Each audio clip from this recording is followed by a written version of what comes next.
Bismillahirrahmanirrahim. Assalamualaikum warahmatullahi wabarakatuh.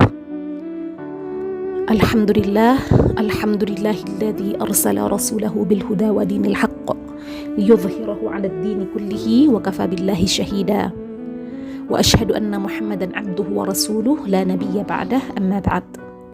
Alhamdulillah, akhwati fillah, puji syukur kehadirat Allah Subhanahu wa taala, yang mana alhamdulillah atas nikmat Allah Subhanahu wa taala dan karunia-Nya kita kembali dipertemukan dengan syahrul Ramadan, yaitu bulan Ramadan, bulan yang penuh berkah dan keutamaan di sisi Allah Subhanahu wa taala.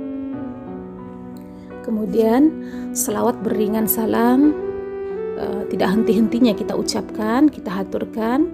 Allahumma salli wa sallim wa barik alaih, Allahumma salli wa sallim wa barik alaih, Allahumma salli wa sallim wa barik alaih.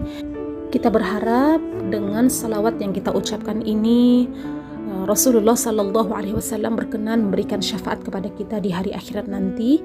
Allahumma amin, amin ya rabbal alamin. Baiklah akhwati fillah, pada kultum kali ini kita akan sedikit membahas tentang sholat khusyuk, atau bagaimana mengupayakan agar sholat-sholat yang kita lakukan menjadi sholat yang khusyuk.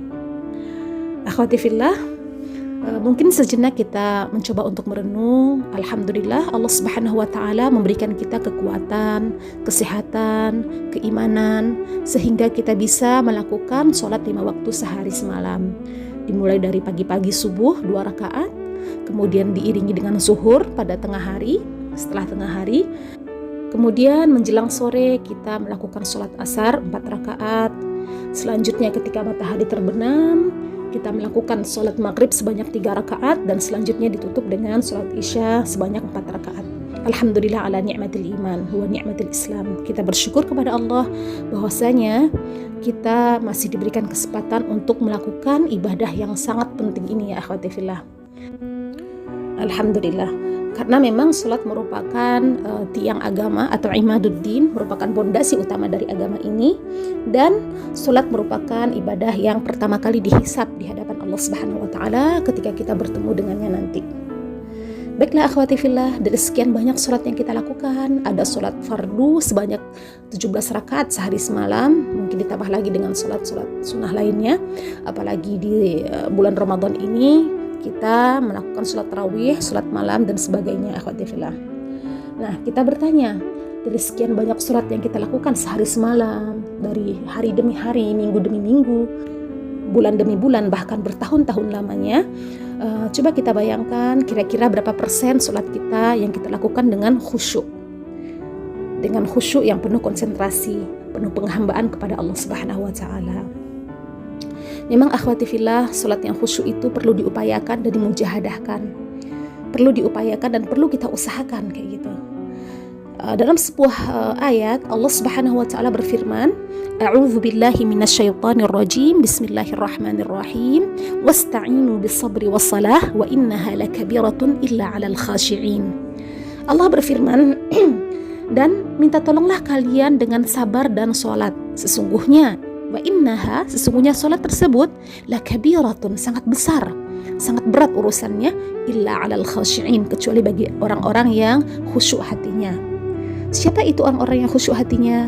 Pada ayat selanjutnya Allah menjawab dengan firman-Nya, alladzina yadhunnuna annahum mulaqu rabbihim wa annahum ilaihi raji'un, yaitu orang-orang yang yakin bahwasanya mereka menghadap Tuhannya, akan menghadap Tuhannya, dan mereka yang yakin bahwasanya hanya kepada Tuhannya lah mereka akan kembali, kayak gitu akhwati fillah. Nah akhwati fillah, coba kita bayangkan kita melakukan sholat fardu saja misalkan nih 5 kali sehari. Mungkin satu sholat kita lakukan 5 menit atau lebih, 7 menit, 10 menit, seperti itu ya. Nah, kira-kira dalam waktu 7 menit atau 5 menit tadi, kira-kira kita fokus nggak dengan sholat kita? Atau jangan-jangan kita malah mikirin, aduh ini gimana nih, jemuran belum diangkat misalkan, oh ini nih kucing belum dikasih makan, atau apa nanti nih menu hidangan buat berbuka dan sebagainya. Jadi banyak sekali pikiran-pikiran biasanya yang muncul ketika kita sholat. Ya memang betul akhwati fillah, khusyuk itu berat, khusyuk itu perlu diupayakan. Karena memang dalam sebuah hadis Rasulullah Sallallahu Alaihi Wasallam mengatakan bahwasanya ada sosok setan yang khusus tugasnya untuk menggoda manusia atau seorang mukmin ketika mereka sudah mulai mengucapkan takbiratul ihram dalam suratnya. Misalkan kita udah mulai mengangkat tangan kita, kemudian kita mengucapkan Allahu Akbar dalam takbiratul ihram. Nah, ada setannya nih yang khusus yang membisikkan di hati kita atau dalam qalbu kita, uzkur kadza, atau uzkur kadza. Seperti itu dalam hadisnya. Jadi dikatakan, coba kamu ingat itu deh. Coba kamu ingat itu, coba kamu ingat itu. Jadi memang udah ada setan khususnya nih akhwati fillah.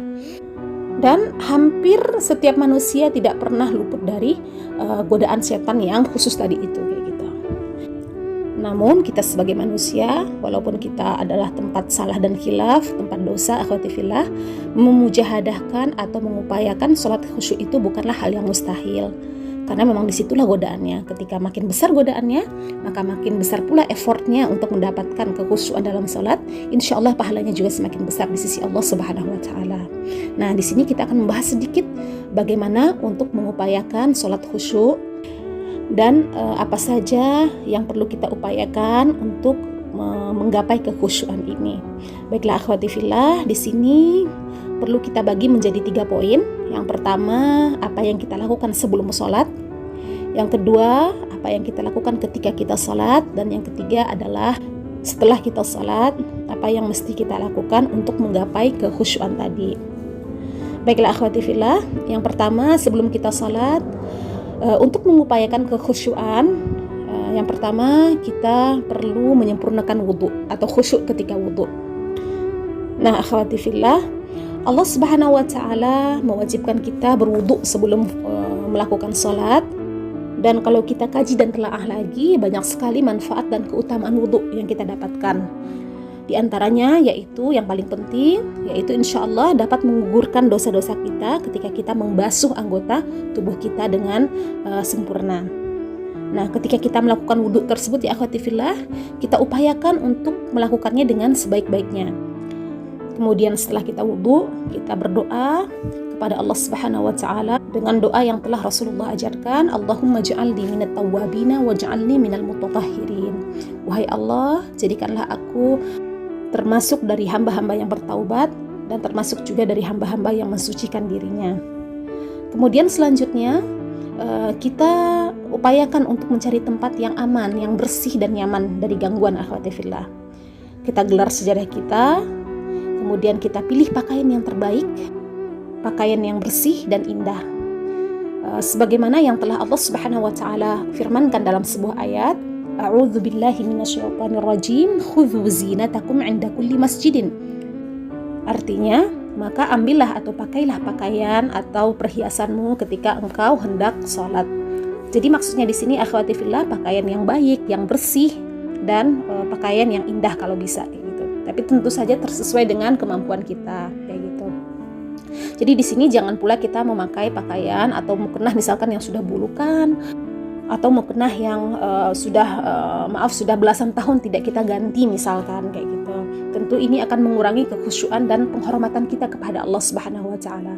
Kenapa ya akhwati fillah? Karena ketika kita sholat, itu maknanya kita sedang berhadapan dengan Allah Subhanahu Wa Taala, yang mana Allah adalah raja dari segala raja, yang maha berkuasa, yang maha berkehendak dan maha besar kayak gitu.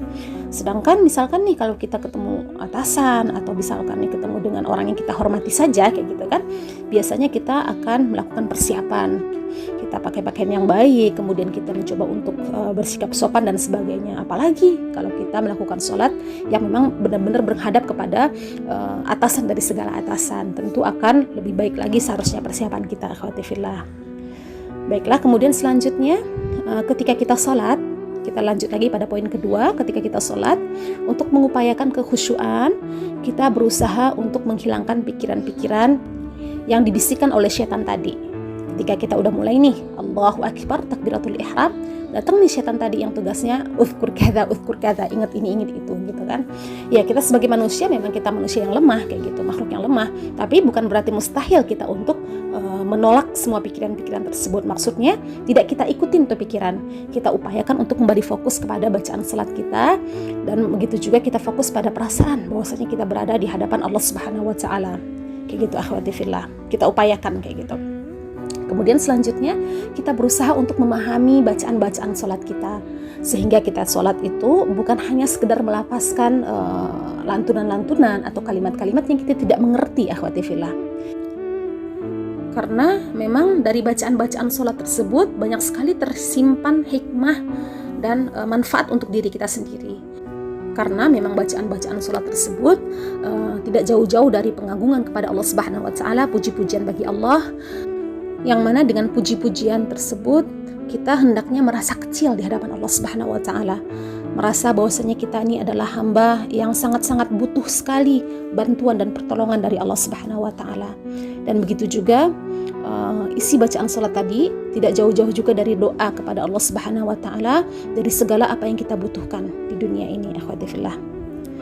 Baiklah, kemudian selanjutnya ketika kita salat kita mengupayakan untuk tumakninah. Akhwati fillah, tumakninah ini merupakan salah satu rukun salat, yang mana kalau kita tinggalkan, salat kita tidak sah. Jadi tumakninah ini merupakan salah satu rukun dari salat seperti membaca Al-Fatihah, kemudian takbiratul ihram dan sebagainya. Jadi tumakninah ini sangat penting sekali, akhwati fillah. Apa itu tumakninah? Tumakninah itu artinya adalah melakukan salat dengan ketenangan, dengan tidak terburu-buru, baik dalam bacaannya maupun gerakannya. Mungkin untuk memahami tumakninah secara simpel, kita bisa membayangkan bahwasanya kita tidak boleh melakukan gerakan apapun sebelum menyelesaikan bacaan, atau kita tidak boleh membaca bacaan yang baru sebelum kita sempurna dalam melakukan gerakan. Misalkan seperti ini, akhwati fillah, kita sedang membaca Al-Fatihah, kemudian surat pendek di akhirnya, kayak gitu kan. Sebagai contoh, misalkan kita baca surat An-Nas, akhir ayatnya adalah minal jinnati wan nas. Jadi kita tidak boleh melakukan gerakan apapun atau gerakan yang menuju ruku sebelum kita sempurna membaca ayat akhir dari surat An-Nas ini, minal jinnati wan nas. Kemudian baru setelah itu kita membaca Allahu Akbar untuk menuju gerakan ruku sesudahnya. Dan begitu juga misalkan dari sujud subhana rabbiyal a'la wa bihamdihi selesai, baru kita melakukan gerakan untuk duduk. Begitu selanjutnya, akhwati fillah, untuk memudahkan kita memahami apa itu tumakninah. Jadi tidak boleh melakukan gerakan sebelum kita selesai bacaan, atau tidak boleh kita melakukan bacaan apapun sebelum kita sempurna dalam melakukan gerakan. Seperti itu, akhwati fillah. Baiklah, selanjutnya yang terakhir, apa yang kita lakukan setelah sholat untuk menggapai kekhusyuan. Nah, setelah kita salat, kita upayakan untuk beristighfar kepada Allah Subhanahu wa Ta'ala dan membaca zikir-zikir yang dituntunkan oleh Rasulullah Sallallahu Alaihi Wasallam, dan berdoa apapun yang kita butuhkan. Karena memang doa setelah selesai salat, insya Allah akan Allah ijabahkan. Baiklah, akhwati fillah, kemudian selanjutnya setelah selesai kita salat, kita upayakan hati kita tetap mengingat Allah Subhanahu wa Ta'ala. Kita tetap merasa bahwasanya apa yang kita lakukan setelah sholat, baik itu perkataan, perbuatan, dan sebagainya, tetap dikontrol atau tetap dilihat oleh Allah Subhanahu wa Ta'ala. Jadi dengan adanya perasaan ini, insya Allah akan menumbuhkan muraqabatillah Subhanahu wa Ta'ala, bahwasanya Allah itu selalu melihat kita, selalu mengawasi kita. Jadi bukan hanya khusyuk ketika sholat saja, namun setelah sholat kita juga merasakan bahwasanya Allah tetap mengawasi kita dalam keadaan apapun gitu. Sehingga dengan adanya perasaan ini, dengan adanya keyakinan muraqabatillah ini, kita terus terjaga dari perbuatan-perbuatan yang terhitung maksiat kepada Allah Subhanahu wa Ta'ala, atau perbuatan-perbuatan yang tidak Allah ridhai. Baiklah, akhwati fillah, demikian saja kultum kita pada hari ini. Semoga apa yang disampaikan pada kali ini dapat bermanfaat. Usikum wa nafsi bittaqwallah, wabillahi taufiq wal hidayah. Wassalamualaikum warahmatullahi wabarakatuh.